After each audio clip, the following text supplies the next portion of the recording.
right, and now to a stark example of the impacts of cold temps on the city's aging infrastructure. In Center City, a water main break flooded parts of SEPTA's Jefferson Station during last night's commute. So the damage forced entrance closures and rerouted riders to other parts of the major hub. PHL17's Rachel Moore is live in Center City this morning with what passengers should expect. Good morning, Rachel. Hey, good morning, and the cleanup continues into the morning. You can see this truck behind me. This is Healthy Mats. They're replacing the old mats that got flooded with new mats downstairs. And if you come over here, this is the entrance on 12th and Filbert Streets.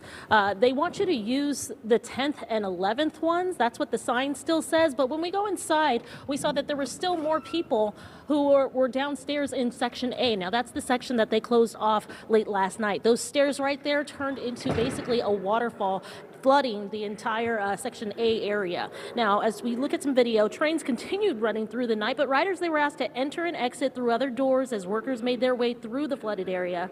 SEPTA says that the break happened near 12th and Filbert Streets, where we are. Right now, the Philadelphia Water Department, they're investigating whether the city water main, this was a city water main or a SEPTA pipe that burst. Now, riders, they described the disruption as an inconvenience, one noting that it's another sign of the aging infrastructure in the city that's under pressure. We've reported on several water main breaks and leaking fire hydrants across the city after recent snow and extended cold temperatures.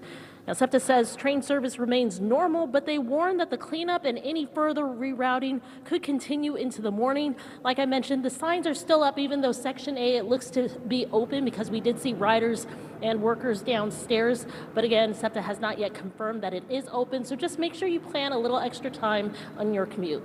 Reporting live in Center City, Rachel Moore, PHL17 Morning News.